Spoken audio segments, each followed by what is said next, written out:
नमस्कार दोस्तों, इस समय भारत अपनी सभी सेनाओं को हर तरीके से मजबूत करने में लगी हुई है। इसी के परिणाम स्वरूप भारत के द्वारा इजरायल द्वारा विकसित रैम्पेज मिसाइल्स को अपनी सेना में यानी वायुसेना और नेवी दोनों में इसे शामिल कर लिया गया है।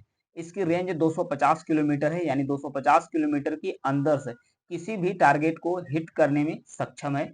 साथ ही इस मिसाइल की खासियत यह भी है कि यह किसी भी एयर डिफेंस सिस्टम जो मिसाइल को रोकता है, उसको चकमा देने में माहिर है। तो इससे भारत की जो क्षमता है और पावर है और तेजी से बढ़ गई। तो आइए समझते हैं कि जो रैम्पेज मिसाइल सिस्टम है, जो इजराइल द्वारा विकसित की गई है, ये किस तरीके से पावरफुल मिसाइल है, इसको डिटेल से समझने की कोशिश करते हैं।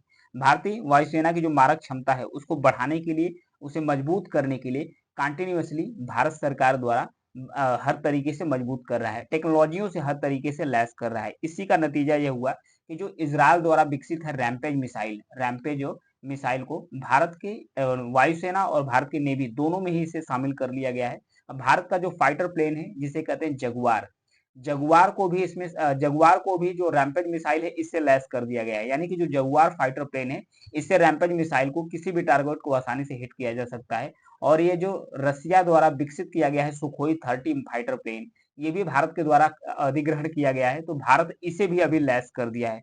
तो हर तरीके से भारत इसे लैस कर रहा है। जो रैम्पेज मिसाइल है, ये हवा में और हवा से जमीन में मार करने वाली सुपरसोनिक मिसाइल है। यह सुपरसोनिक मिसाइल का मतलब है कि जो साउंड की स्पीड होती है, साउंड की जो गति होती है, उससे ज्यादा, यानी कि जो साउंड की स्पीड होती है, उससे ज्यादा गति से वार करने में सक्षम होती है, जो सुपरसोनिक मिसाइल्स होती है। इसका नाम हाई स्पीड लो ड्रैग मार्क 2 मिसाइल भी कहा जाता है, जो रैम्पेज मिसाइल है, जिसे भारत के उसमें सेना में शामिल कर दिया गया है।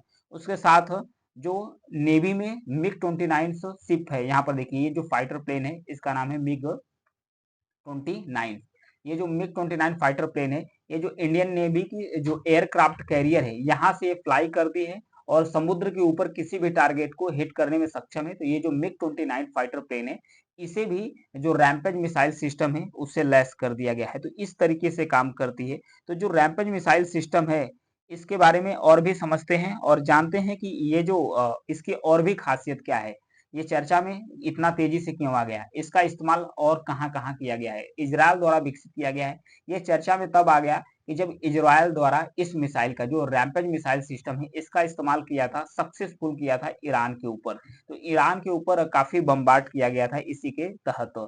और इसकी खास बात यह भी है कि चाहे रेडार स्टेशन हो, चाहे कम्युनिकेशन सेंटर्स हो, जहां से किसी भी देश का कम्युनिकेशन सेंटर्स है, वहां से जो सेना है कम्युनिकेट कर रही है अपने सेनाओं से, या जो रडार सिस्टम है, रडार सिस्टम मतलब कि जो मिसाइल का लोकेशन बताती है, उस रडार सिस्टम और कम्युनिकेशन सेंटर दोनों को ही आसानी से डिस्ट्रॉय कर सकती है। यानी जब उसे तबाह कर देगी तो कम्युनिकेशन सेंटर खत्म हो जाएगा और किसी भी सेना को परास्त करने के लिए यह जो रैम्पेज मिसाइल सिस्टम है, काफी कारगर है। ये ईरान के कई सारे ठिकानों को आसानी से तबाह कर दिया था। इसलिए इसमें एंटी जैपिंग क्षमताओं और GPS, INS guided navigation system भी इसमें लैग किया गया है। मतलब कि ये अपना लोकेशन भी ट्रैक करती है कि कहाँ इसे लोकेट करके इसे हिट किया जा सकता है। और इसलिए इजराइल इसे सक्सेसफुल ईरान पे जब यूज कर लिया, तो इसकी भी सडनली डिमांड बढ़ गई है। तो हाल ही में भारत के द्वारा इसे अधिग्रहण कर लिया गया है। अब भारत की जो वायुसेना है और भारत की जो नेवी है, यानी कि इंडियन नेवी, इंडियन एयरफोर्स, दोनों ही सेनाओं में इसे शामिल कर लिया गया है। इससे भारत की जो कैपेबिलिटी है, ये बढ़ गई है। क्योंकि भारत को चैलेंज मिल रहा है, सबसे ज्यादा चैलेंज भारत को मिल रहा है चाइना की तरफ से, और एक तरफ पाकिस्तान भी है। और भारत का जो कोस्ट लाइन है, यानी भारत का जो समुद्री रेखा है, ये भी काफी लंबी है।